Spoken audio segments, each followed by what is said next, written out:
अस्सलाम वालेकुम dear students, क्या हाल चाल है जी? ठीक ठाक हैं, खैरियत से हैं। मैं हूं प्रोफेसर मोहम्मद तारिक नदीम और आज हम थर्मोडायनेमिक्स का बड़ा ही इम्पोर्टेंट आर्टिकल डिस्कस करेंगे और वो है entropy and second law of thermodynamics. Entropy जो है ये ग्रीक वर्ड है, this is a Greek word, ये याद रख लें। Entropy is a Greek word, ये ग्रीक वर्ड है जिसका मतलब है चेंज। इसका क्या मतलब है जी?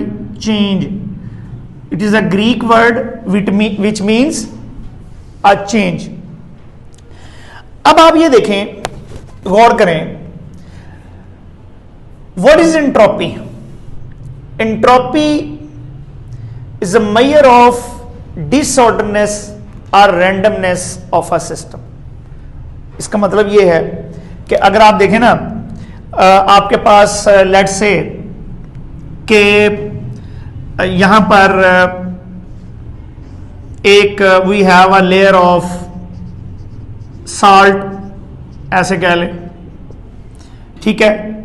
इस साल्ट के ऊपर जो है वो एक we have a layer of peppers या मिर्चों की एक लेयर है। अगर हम उन्हें मिक्स करना शुरू कर दें तो क्या होगा? उसकी एंट्रोपी बढ़ना शुरू हो जाएगी। तो जितना आप उसको मिक्स करते चले जाएंगे, जितना उसकी रैंडमनेस बढ़ती चली जाएगी, उतनी उसकी एंट्रोपी ज्यादा होगी। या दूसरे लफ्जों में आप ये कह लें कि जो आइस है, आइस के जो मॉलिक्यूल्स हैं, एटम्स हैं, ये ज्यादा ऑर्डर में हैं। अगर हम इन्हें हीट करें तो ये किस में बदल जाए? पानी में बदल जाए, वाटर में, ठीक है। वाटर से ये और हीट करें तो वेपर्स में बदल जाए। समझ आ गई बात? तो इसका मतलब है आइस के जो मॉलिक्यूल्स हैं ये ज्यादा ऑर्डर में है, ज्यादा ऑर्डर में है, ज्यादा ऑर्डर में है, तो एंट्रोपी क्या होगी? कम। अगर डिसऑर्डरनेस बढ़ना शुरू हो जाए, हीट करना शुरू कर दें आप और उसकी डिसऑर्डरनेस बढ़ना शुरू हो जाए, तो इसका मतलब यह हुआ कि एंट्रोपी बढ़ जाएगी। सो पहली डेफिनेशन क्या है? पहली डेफिनेशन यह है, हम बड़े बेसिक से शुरू करेंगे। पहली डेफिनेशन क्या है कि it is the randomness of a system और the measure of disorderness in the system. अच्छा, दूसरी बात क्या है? दूसरी बात यह है कि unavailability of energy for doing work of a system is called its entropy. इसका क्या मतलब है? इसका ये मतलब है, देखें, अगर फर्ज करें आपके पास ये एक हॉट रिजर्वायर है जिसका टेम्परेचर लेट से 100 डिग्री सेंटीग्रेड है, मिसाल ले रहे हैं। We have a hot reservoir, this is a cold reservoir, ठीक है, कोल्ड रिजर्वायर, इसका टेम्परेचर लेट से 25 degree centigrade. Now we have two reservoirs, यहां पर अब एक ज्यादा टेम्परेचर पर है, कम टेम्परेचर पर है, इनके दरमियान एनर्जी अवेलेबल है फॉर डूइंग वर्क। अब हम यहां अगर हम एक हीट इंजन लगा दें तो क्या होगा? Heat engine will do work between these two temperature reservoirs. समझ आ गई बात? लेकिन अब अगर फर्ज करें, now if these reservoirs are in thermal contact, क्या होगा? When they are in thermal contact तो क्या हो जाएगा जी? हीट इधर से इधर फ्लो करना शुरू हो जाएगी। जब हीट फ्लो करना शुरू हो गई तो एक वक्त ऐसा आएगा कि इन दोनों का टेम्परेचर सेम हो जाएगा। That is called the equilibrium, thermal equilibrium. जब थर्मल इक्विलिब्रियम हो जाएगा तो इसका मतलब क्या हुआ? इसका मतलब है कि अब इसका टेम्परेचर और इसका टेम्परेचर बराबर हो गया। इट मीन्स कि अब कोई हॉट रिजर्वायर नहीं है, कोई कोल्ड रिजर्वायर नहीं है। इसका क्या मतलब हुआ? इसका मतलब हुआ कि अब एनर्जी अवेलेबल इस सिस्टम के पास फॉर डूइंग वर्क नहीं है। तो इसका मतलब यह हुआ कि जितनी एनर्जी अवेलेबल होगी किसी सिस्टम के पास फॉर डूइंग वर्क, इसका मतलब है उतनी उसकी एंट्रोपी कम होगी, उतनी उसकी एंट्रोपी कम होगी। तो जितनी एनर्जी, अवेलेबिलिटी ऑफ एनर्जी जितनी कम होगी, इसका मतलब है उतनी एंट्रोपी ज्यादा होगी। So these are the two definitions, basic definitions. What is the first one? The measure of or degree of randomness of a system or the unavailability of energy. किसी system के पास वर्क करने के लिए जितनी energy कम available होगी, इसका मतलब है उसकी एंट्रोपी उतनी ज्यादा होगी। ठीक है जी। अच्छा, अब एंट्रोपी की मैथमेटिकल फॉर्म हमने ड्राइव करनी है, मैथमेटिकल फॉर्म बनानी है। ठीक है, उसको बनाने से पहले आपको चंद पिछली बातों का पता होना चाहिए। वो मैं एक दफा फिर रिपीट कर देता हूं। उनमें से कुछ बातें मैं ऑलरेडी आपसे डिस्कस कर चुका हूं, कुछ नहीं की, वो जरा डिस्कस कर लें। ये 4-5 बातें हमें पता होंगी तो हम ये बड़ी आसानी से इसको डिस्कस कर लेंगे। पहली बात देखें जरा, हमने लास्ट लेक्चर के अंदर ये जो अब ये लेक्चर जो है क्लॉजियस इनइक्वालिटी, अगर आपको इसका पता नहीं है तो आप मेरा पहले वाला, इससे पहले वाला जो लेक्चर है, lecture number 10 of thermodynamics which is Clausius inequality, आप यूट्यूब के ऊपर मौजूद है, आप उसको देख सकते हैं। अब पहले बेहतर है कि आप इस लेक्चर को लेने से पहले आप उसको देख लें। क्लॉजियस इनइक्वालिटी फिर मैं रिपीट कर देता हूं कि ये क्या है, कि for any cyclic process, for any cyclic for the closed integral और cyclic integral of a cycle, किस क्वांटिटी का, delta Q over T, delta Q over T, इसका the cyclic integral of delta Q over T is either less than 0 और equal to 0। ये मैंने आपको पढ़ाया था। और फिर हमने ये भी बातें डिस्कस की थी कि अगर वो रिवर्सिबल साइकिल है तो फिर ये जो डेल्टा क्यू ओवर टी है ये 0 आएगा। This is for reversible. और इरिवर्सिबल के लिए, ये रिवर्सिबल समझ लें, इधर लिख लें, और इरिवर्सिबल के लिए जो है delta Q over T it is less than 0। ये आपको पता होना चाहिए। ठीक है, for reversible cycle delta Q integral, cyclic integral of delta Q over T is equal to 0। For irreversible cycle delta Q over T is less than 0। अच्छा, अब ये देखो, गौर करो, दूसरी बात जो आपको पता होनी चाहिए वो ये है कि फर्स्ट लॉ ऑफ थर्मोडायनेमिक्स को जब हम किसी प्रोसेस पे लगाते हैं, किसी प्रोसेस के ऊपर हम अप्लाई करते हैं, तो हमें इंटरनल एनर्जी मिलती है। हमें क्या मिलती है जी? इंटरनल एनर्जी, जो कि हमें क्या पता है? हमें पता है D Q is equal to D W plus D U, और डी यू किसके इक्वल आ जाएगा? D Q minus D W. मतलब क्या हुआ? If we apply the first law of thermodynamics on any process, we will get a thermodynamic variable, thermodynamic function, state function which is called internal energy। अभी हम थोड़ी देर के बाद state function की भी बात करेंगे कि कौन सा फंक्शन स्टेट फंक्शन होगा और कौन सा नहीं होगा। ये हम थोड़ा सा आपको कॉन्सेप्ट में देने की कोशिश करूंगा।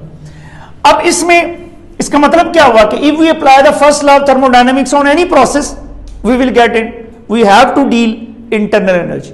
ठीक है, लेकिन जब भी हम किसी सेकेंड लॉ ऑफ थर्मोडायनेमिक्स को किसी प्रोसेस पे लगाएंगे, on any process, we have to deal with entropy. यह बात आपने याद रखना है कि जब भी हम किसी सिस्टम, किसी प्रोसेस के ऊपर second law of thermodynamics apply करेंगे, तो we have to deal with entropy. And if we apply the first law of thermodynamics on any process, we have to deal with internal energy। Clear? अच्छा, अब देखो, reversible process और irreversible process की हम बात कर लें जरा। रिवर्सिबल प्रोसेस मैंने लास्ट लेक्चर में भी बताया था कि जैसे कार्नट साइकिल है, उसको हम कहते हैं कि वो हमारा रिवर्सिबल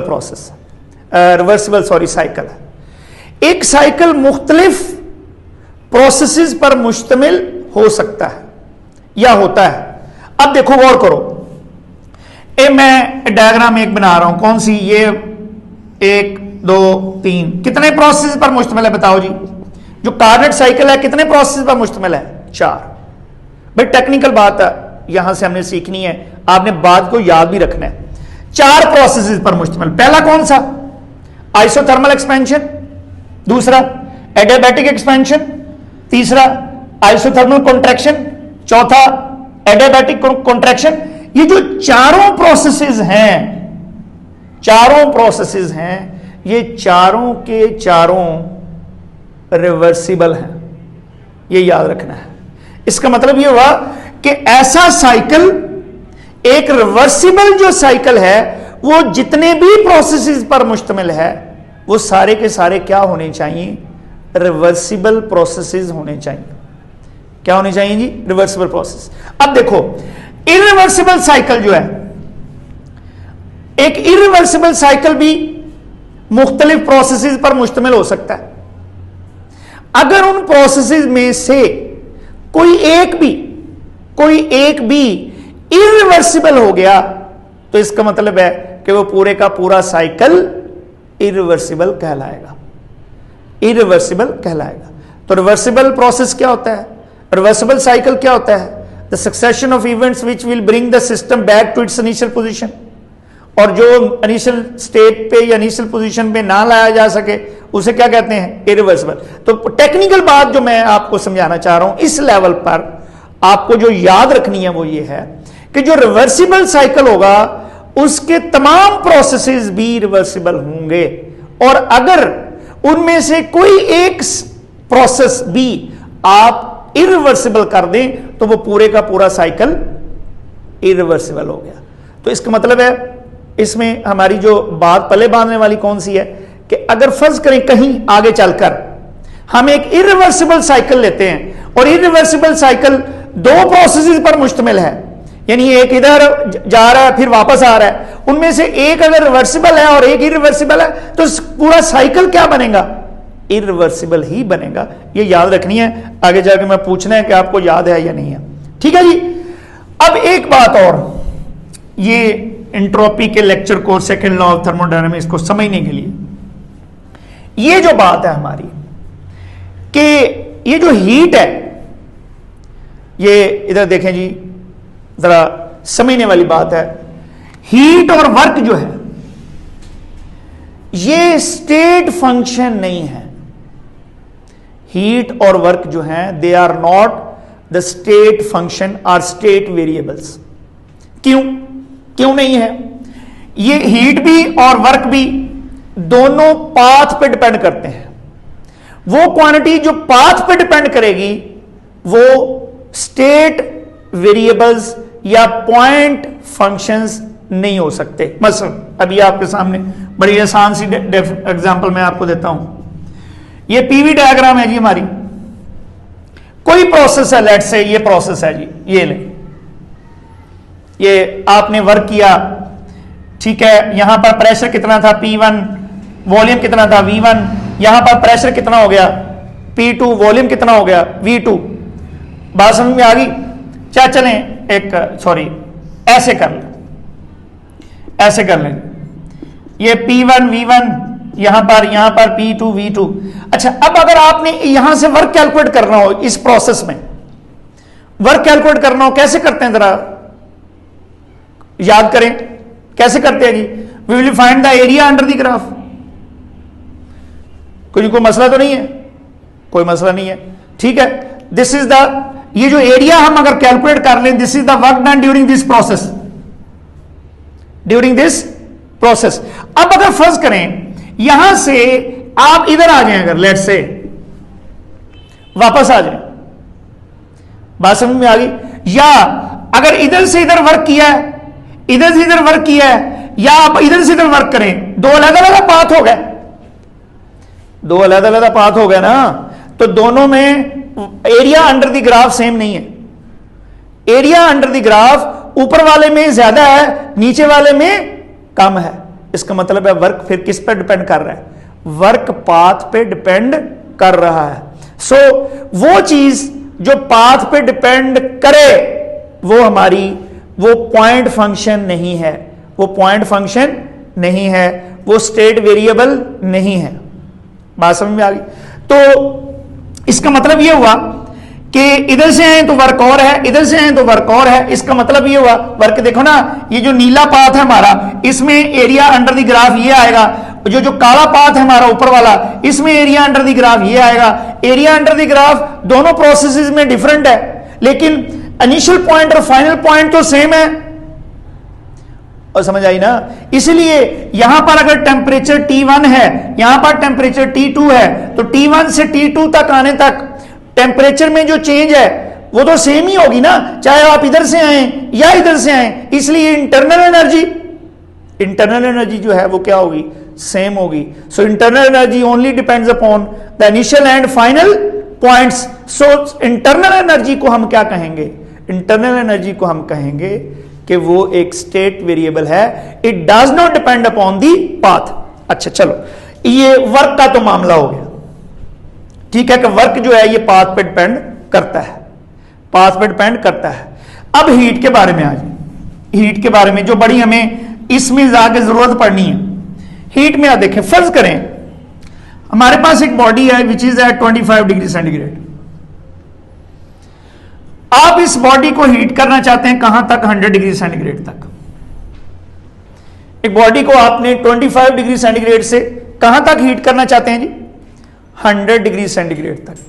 अब फर्ज करें आपने 25 डिग्री सेंटीग्रेड से 100 तक जाना है। अगर आप फर्ज करें एक रास्ता आप ये वाला इख्तियार करते हैं, ये मतलब ये है कि आप हीट स्लो रेट से देते हैं, ज्यादा टाइम लगेगा। यानी आप एक बॉडी को आपने हीट किया, ये वाला रास्ता टाइम के लिहाज से ग्राफ बनाए, ये वाला रास्ता इख्तियार किया है, बड़ा स्लो हीट करते गए 100 तक पहुंच गए। बात समझ में आई कि 100 तक पहुंच गए। एक है बड़ा फास्ट रेट से आपने हीट दी, फास्ट रेट से। इधर आपको अगर 10 मिनट लगे हैं, इधर 2 मिनट लगे हैं। अच्छा, तीसरा तरीका क्या है कि आप बॉडी को हीट अप करके 150 पर ले गए, फिर कूल करके 100 पे ले आए। इन तीनों प्रोसेसेस में आपको डिफरेंट हीट देनी पड़ेगी। The heat will be different. So heat यानी अगर आप एक 25 डिग्री सेंटीग्रेड से 100 डिग्री सेंटीग्रेड तक बॉडी को हीट अप करना चाहते हैं, इस पॉइंट से इस पॉइंट तक जाना चाहते हैं, अगर आप 5 मिनट में पहुंच जाए, हीट आप 5 मिनट में दे रहे हो, rate of flow of heat ज्यादा हो, ठीक है, जल्दी हीट आप दें तो हीट की मिकदार और होगी। इधर से स्लो अगर 10 मिनट लगाएं आप, हीट की मिकदार और होगी। अगर इधर से आप क्या करें, अगर आप इसको 150 पर ले जाएं, फिर कूल करके 100 पर ले आए, हीट की मिकदार और हो। इसका मतलब है कि heat will also depend upon the path. तो इसलिए हीट भी जो है वो स्टेट वेरिएबल नहीं है। हीट भी जो है वो स्टेट वेरिएबल नहीं है। हीट स्टेट वेरिएबल क्यों नहीं है? Because it depends upon path. अच्छा, अब यहां ये बात तो क्लियर होगी कि वर्क जो है ये भी स्टेट वेरिएबल नहीं है, because it depends upon path. इसी तरह से हीट भी स्टेट वेरिएबल नहीं है, because it depends upon path. इसीलिए चलें एक और बात आप जरा गौर करें। फर्स्ट लॉ ऑफ थर्मोडायनेमिक्स में ना जो एग्जैक्ट बात है, जो हमारा स्टेट वेरिएबल है, जो पाथ पे डिपेंड नहीं करता, वो एक एग्जैक्ट फंक्शन होगा, एग्जैक्ट डिफरेंशियल होगा, सॉरी, वो क्या होगा? एक एग्जैक्ट डिफरेंशियल होगा। और जो पाथ पे डिपेंड कर रहे हैं वो क्या होंगे? इन एग्जैक्ट डिफरेंशियल होंगे। जो इन एग्जैक्ट डिफरेंशियल होते हैं उनको हम डेल्टा से जाहिर करते हैं। तो first law of thermodynamics, delta ऐसे ले लें या इस तरह लिख लें, नो प्रॉब्लम, कोई मसला नहीं है।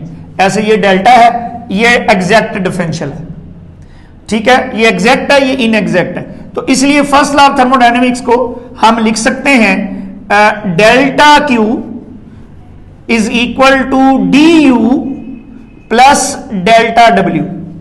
हम आसानी की खातिर सबके साथ डी लगा देते हैं, नो प्रॉब्लम, लेकिन मैथमेटिकली और कॉन्सेप्चुअली जो है वो क्यू के साथ और डब्ल्यू के साथ एग्जैक्ट डिफरेंशियल नहीं आएगा। क्या आएगा जो है, they are inexact differentials because they depend upon the path, they depend upon path. इसलिए इस इंटरनल एनर्जी के साथ हम क्या लिखेंगे, एग्जैक्ट डिफरेंशियल लिखेंगे। तो इसलिए यह भी बात आपने याद कर लेनी है। आपको आई होप के ये चारों बातें आपको पता चल गई होंगी। ठीक है, फिर मैं रिपीट कर देता हूं, आपको क्लॉजियस इनइक्वालिटी का पता हो, आपको क्यू हीट और वर्क जो है they are not state functions, state variables because they depend upon the path, इसका आपको पता होना चाहिए। और उसके बाद आपको जो है वो मैंने बताया कि जो एक साइक्लिक प्रोसेस है वो रिवर्सिबल जो साइकिल है, रिवर्सिबल जो साइकिल है वो जितने भी प्रोसेसेस पर मुश्तमिल है वो सारे के सारे रिवर्सिबल होंगे। लेकिन अगर उनमें से कोई एक प्रोसेस भी हम इरिवर्सिबल कर दें तो पूरे का पूरा साइकिल जो है वो क्या होगा, इरिवर्सिबल होगा। तो अब इन बातों को आपने रखना है ज़हन में। तो अब आ जाते हैं जी, हमने अपनी बनानी है मैथमेटिकल फॉर्म, किसकी जी, मैथमेटिकल फॉर्म बनानी है एंट्रोपी की। ठीक है जी, तो उसके लिए हम डिस्कस करते हैं। फर्ज करें हम यहां से लेट्स से, लो बेटा जी ये पॉइंट नंबर है 1, ये पॉइंट नंबर है 2। पॉइंट 1 से पॉइंट 2 तक जाने का हम ये वाला रास्ता इख्तियार करते हैं, पहले वाला, इसको क्या कहते हैं 1A2, ये वाला रास्ता, दिस इज पाथ नंबर 1। ठीक होगी बात। यहां से हम आ जाते हैं हमारे वापस इधर 2B1 से, 1A2 से हम गए, 2B1 से हम वापस आ गए, और ये हमारा एक रिवर्सिबल साइकिल है। तो इस साइकिल को हम क्या लिखेंगे, दिस इज रिवर्सिबल साइकिल। कौन सा, 1A2 फिर 1A2 फिर 2B1, 1A2 2B1, ये कौन सा साइकिल आ गया जी, this is reversible cycle, this is reversible cycle. Clear है। अच्छा, अब यहां से एक और साइकिल हम कंसिडर कर लेते हैं, ये वाला, ये हो गया C, यानी यहां से ये आपकी एक और साइकिल है हमारा, कौन सा 1A2 2C1, ये भी हमारा एक क्या है, लेट्स से कि ये दोनों अभी हमने रिवर्सिबल साइकिल कंसिडर किए हैं, दो रिवर्सिबल साइकिल कंसिडर कर लिए। कौन से, देखो जरा, 1A2 2B1, ये एक प्रोसेस है। इसका मतलब है ये जो काला साइकिल है, ये वाला रिवर्सिबल साइकिल है, ये दो प्रोसेस पर मुश्तमिल है, एक ये वाला प्रोसेस है, एक ये वाला प्रोसेस है। और ये अगर ये रिवर्सिबल साइकिल है जो कि है, तो इसका मतलब है इनमें ये दोनों प्रोसेस क्या होने चाहिए, रिवर्सिबल होने चाहिए। दोनों प्रोसेस, ये एक साइकिल, ये वाला साइकिल दो प्रोसेस पर मुश्तमिल है, दो प्रोसेस पर, इसका मतलब है ये दोनों प्रोसेस क्या होनी चाहिए, रिवर्सिबल। तो फिर ये क्या बनेगा, रिवर्सिबल साइकिल। इसी तरह से ये हमारा साइकिल, एक दूसरा साइकिल हमने कंसिडर कर लिया, कौन सा 1A2 2C1, ये वाला भी हमारा जो है वो क्या है, एक रिवर्सिबल साइकिल है। तो इस पर हम लगाते हैं हमारा जो कौन सी क्लॉजियस इनइक्वालिटी हम लगाते हैं जी, उसके मुताबिक लो जी, for reversible process, for reversible process, reversible cycle, sorry, for reversible cycle क्या होगा, साइक्लिक इंटीग्रल ऑफ रिवर्सिबल किसकी, dq over t is equal to 0। अब इसको खोलें जरा, इसमें हम पहले लेते हैं, पहले प्रोसेस में ये वाली quantity D Q over T, इसमें देखें जी क्या बनी 1A2, 1A2। इस प्रोसेस में ये वाली क्वांटिटी आ गई, प्लस सम लेना है ना, इंटीग्रल साइक्लिक इंटीग्रल, ये सम ले लें, किसके बराबर आ गया डी क्यू ओवर टी। वापस आ जाए, क्या आ जाएगा 2B1, 2B1 is equal to 0, is equal to 0। Clear होगी बात? दिस इज फॉर पाथ 1, ये पाथ क्या आ गया 2, ये पाथ 2 है, ठीक है। This is equation number 1। अब आप ये देखें, फॉर दिस साइक्लिक प्रोसेस, ये कौन सा साइक्लिक प्रोसेस के लिए था? पहले वाले, ये वाले। For second cyclic, for second reversible cycle, for second reversible cycle, second reversible cycle के लिए देखें बेटा क्या होगा, ये वही हुआ, ये पहले ये और ये नीले पाथ से आपने वापस आना है, पहले काले पाथ से वापस आए थे, तो इसके लिए क्या होगा, यही वाला क्लॉजियस इनइक्वल जो है क्वालिटी के मुताबिक फॉर रिवर्सिबल क्या बनेगा जी बताओ, डी क्यू ओवर टी, कौन से साइकिल में, प्रोसेस में, पहले 1A2 प्लस डेल्टा क्यू, ये डेल्टा क्यू ओवर टी, वापस आना बेटा आपने कौन से 2C1 is equal to 0। This is equation number 2। कोई मसला तो नहीं? देखें, आपने साइक्लिक इंटीग्रल पहले साइकिल के लिए लगाया, ये इक्वेशन आ गई। साइक्लिक इंटीग्रल दूसरे के लिए हमने ये क्लॉजियस इक्वालिटी के मुताबिक, क्लॉजियस थ्योरम के मुताबिक पहले ही हमने बात लगाई, पहले साइकिल पर ये इक्वेशन आ गई, दूसरे साइकिल पर ये इक्वेशन लगाई, ये वाली इक्वेशन आ गई। अब आप क्या कर दें, सब्ट्रैक्ट कर दें इक्वेशन 2 को इक्वेशन 1 से, सब्ट्रैक्टिंग, तो इधर ही कर देते हैं सब्ट्रैक्टिंग इक्वेशन 2 फ्रॉम 1, तो ये माइनस होगी, ये भी माइनस होगी। अब देखें ये वाली और ये वाली क्या है, सेम। चले लिख लें इनको, इक्वेशन को सब्ट्रैक्ट करेंगे, क्या बनेगा D Q delta Q over T 1A2 plus delta Q over T 2B1 minus delta Q over T, ठीक है, 1A2 minus delta Q over T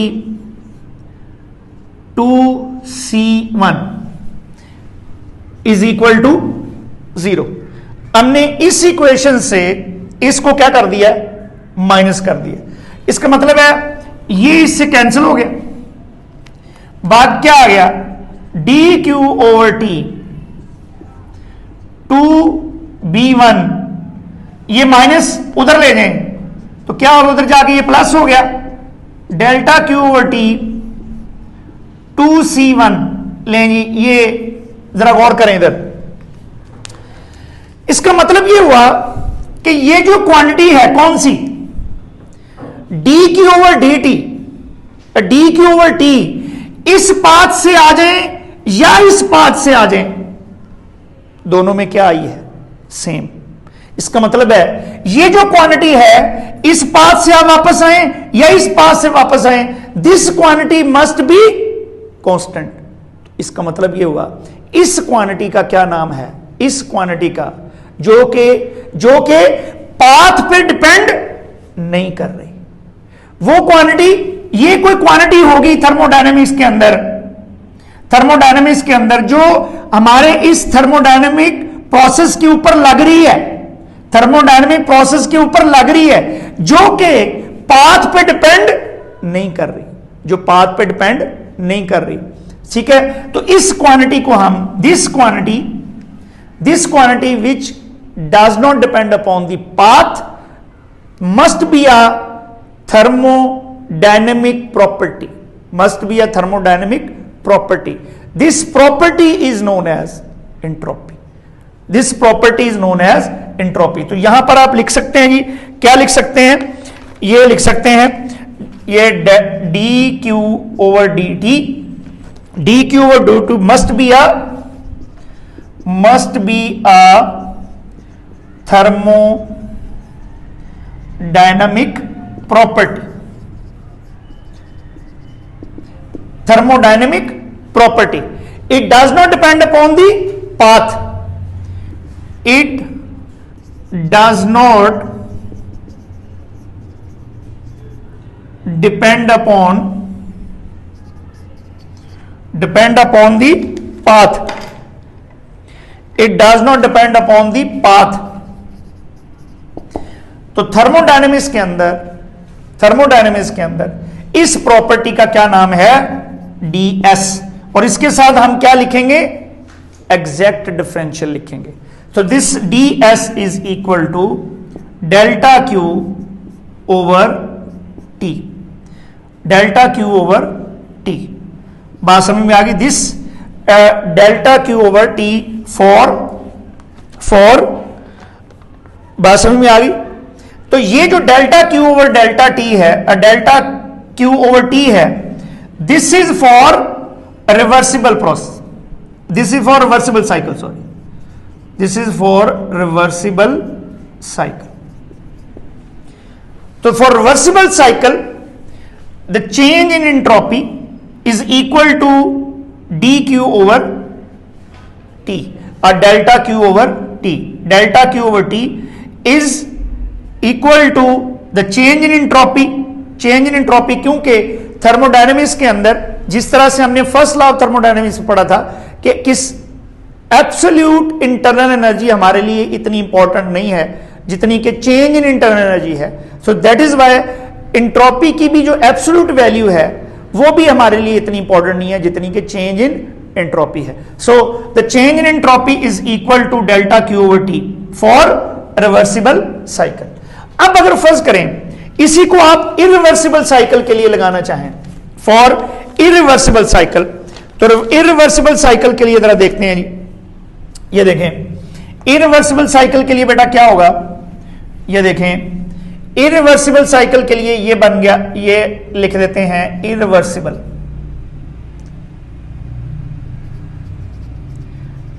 irreversible cycle में ये क्या बनेगी, irreversible that is less than zero, less than zero. अब अगर फर्ज कर लें यहां पर आपने क्या करना है, ये जो हमारा ये फर्ज कर लें कि ये जो साइकिल है हमारा इरिवर्सिबल है. इसका मतलब है कितने प्रोसेस पर मुश्तमिल है, दो, ये वाला और ये वाला. मैं एक प्रोसेस को क्या कंसिडर कर लेता हूं, एक प्रोसेस को क्या कंसिडर कर लेता हूं कि वो इरिवर्सिबल है. तो साइकिल हमारा क्या बन गया, इरिवर्सिबल प्रोसेस बन गया. अच्छा अब आप ये देखें, गौर करें, पहले हम रिवर्सिबल के लिए अभी मैंने इक्वेशन मिटा दी है, वो दोबारा लिख लेता हूं मैं इधर कहीं, हमें चूंकि वो चाहिए इसमें, ठीक है. पहले इसको आप रिवर्सिबल साइकिल मान लो, इसको ये वाला 1a2 फिर 2b1, दिस इज रिवर्सिबल.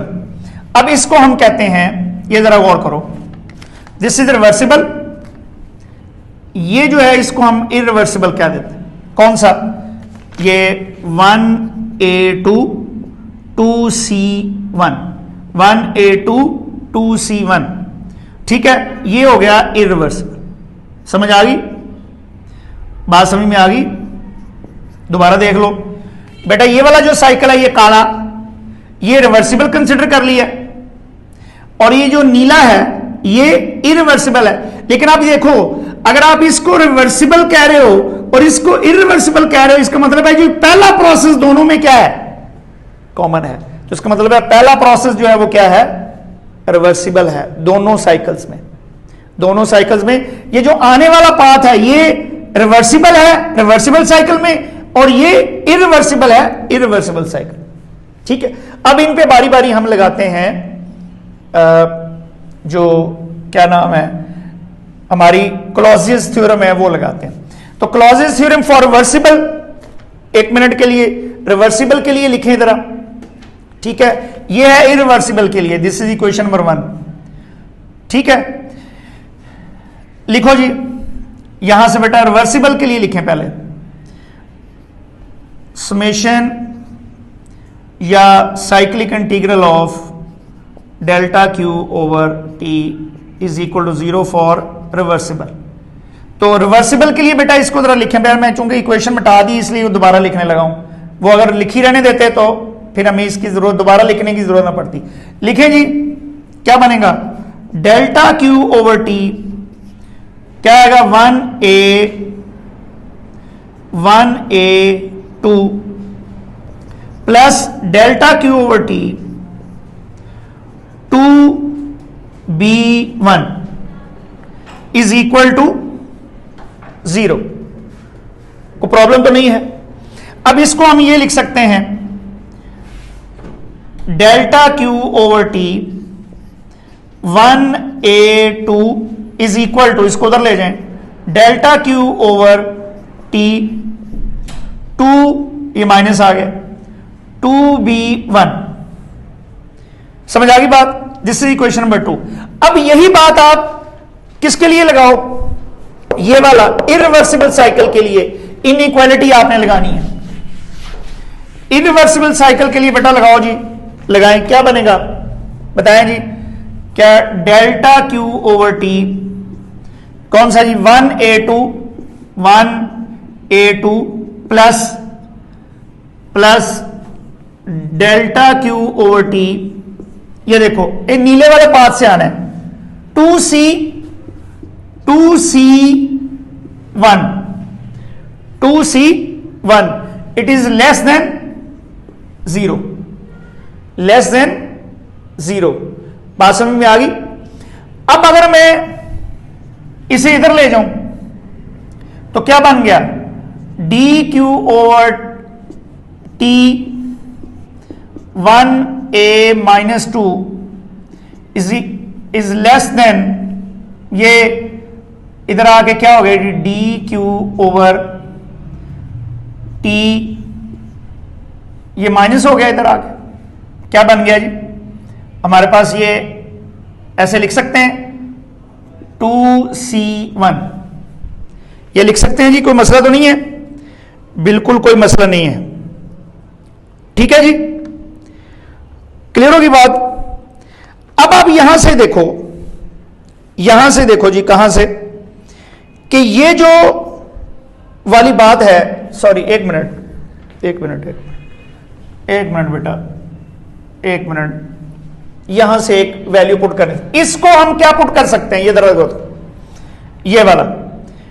ये वाली इक्वेशन नंबर 2 से D Q over T 1a2 की जगह पर हम क्या लगा सकते हैं, -2b1 लगा सकते हैं, बिल्कुल लगा सकते हैं। क्यों बोला, क्योंकि हमारा जो पहला प्रोसेस है ये तो हम क्या ले रहे हैं, रिवर्सिबल, तो इसलिए इसको लिखें जी, क्या बनेगा, डेल्टा क्यू ओवर टी क्या जी, ये वाला 2b1 plus D Q over T 2c1 is less than 0।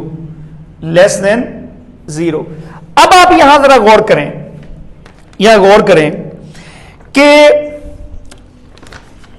ये माइनस है, सॉरी, अब इसको हम इधर ले जाएं तो प्लस हो जाएगा, तो डी क्यू ओवर टी, बड़ी टेक्निकल बात निकलने लगी है, 2c1 is less then D Q over T 2b1। For reversible process हमने इसको क्या कंसिडर किया है, अभी मैं मिटा दे, क्या कंसिडर किया था फॉर रिवर्सिबल प्रोसेस, ये वाले हिस्से को, इसको हमने क्या कंसिडर किया था for reversible process, it is equal to ds। तो इसका मतलब ये हुआ कि ds is greater than D Q over dq/t 2c1।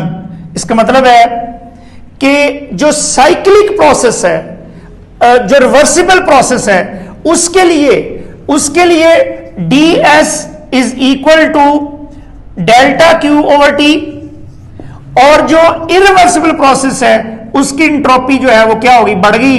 इसका मतलब है dq/dt से बढ़ गई। तो यही हमारा जो है वो क्या है, सेकेंड लॉ ऑफ थर्मोडायनेमिक्स, जिस पर हमने आना था। तो क्या मतलब है what is second law of thermodynamics? ये इक्वेशन ही सेकेंड लॉ ऑफ थर्मोडायनेमिक्स है। कौन सी इक्वेशन, ये जरा गौर करें। इसको आप 2-3 दफा लिखेंगे तो समझ आ जाएगी, कोई मसला नहीं है, लेकिन 2-3 दफा लिखना जरूर है, ठीक है।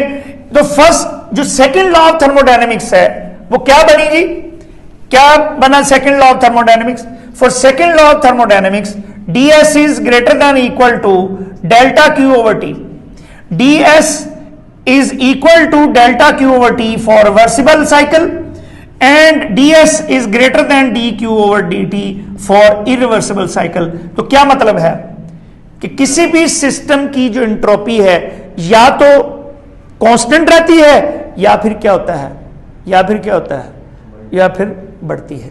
The entropy of any cycle or any process either remains constant or increases to its maximum value. So वो entropy of, अच्छा अब जरा गौर करें, जरा एक टेक्निकल बात है, आप शायद सोच रहे होंगे, ये जरा एक मिनट मिटाना नहीं है तो गौर करना जरा। आप ये सोच रहे होंगे कि 2b1 से अगर हम आए और 2c1 से आए, 2b1 के लिए हमने क्या कहा, ds, अगर ये रिवर्सिबल है तो हमने कहा 2b1 के लिए हमने कहा ds is equal to dq/t। इस प्रोसेस के लिए हमने क्या कहा कि ds is greater then dq/t। इसका मतलब यह है, जबकि हमने तो कहा था कि जो एंट्रोपी है वो इनिशियल और फाइनल पॉइंट्स पर डिपेंड करती है। इसका मतलब है क्या आप ये समझ रहे हैं कि इस सूरत में ds जो है वो dq/t के बराबर है रिवर्सिबल में, और इरिवर्सिबल में उससे बड़ी है। इसका मतलब है डिफरेंट आ गई। चलिए सोचें जरा, क्या डिफरेंट आ गई है? इसका मतलब है फिजिक्स ही हमने खराब कर दी? नो, बिल्कुल नहीं की, दोनों में सेम है। ये याद रखना है कि ds दोनों में बेटा सेम है, ये जो dq है ये डिफरेंट हो गई है। इसका मतलब चूंकि ये पाथ पे डिपेंड कर रही है। इसका मतलब है, मैं आपको बताता हूं, अगर फर्ज करें यहां से यहां तक आते हुए एंट्रोपी में चेंज आती है 20, तो इस सूरत में ये फर्ज करें 20 के बराबर है, बात समझ में आ गई। लेकिन इस सूरत में चेंज तो 20 ही आएगी, लेकिन इस सूरत में क्या है, ये dq में चेंज जो है वो कम हो गई है। इसका मतलब है वो 15 आ गई। बात फॉलो की है या नहीं की? इसका मतलब है ये आपने याद रखना है कि जो एंट्रोपी है it does not depend upon the path पे कौन डिपेंड कर रहा है, हीट। तो हीट जो है इस सूरत में, इसका मतलब है डेल्टा क्यू जो है वो क्या हो गई है, कम हो गई है। इस सूरत में डेल्टा क्यू जो है वो क्या है, ज्यादा है। इसका यही मतलब है कि यानी ये जो रेशो है, मतलब ये रेशो जो है, इस सूरत में रेशो जो है वो इस ds के बराबर होगी। इस सूरत में इरिवर्सिबल की सूरत में जो रेशो है वो ds से कम होगी, लेकिन दोनों सूरतों में ds में जो चेंज है वो सेम आए। क्लियर है जी? पक्की बात है। आई होप कि आपने इसको एब्जॉर्व कर लिया होगा। आप नेक्स्ट लेक्चर तक के लिए इजाजत दीजिए। अल्लाह हाफिज।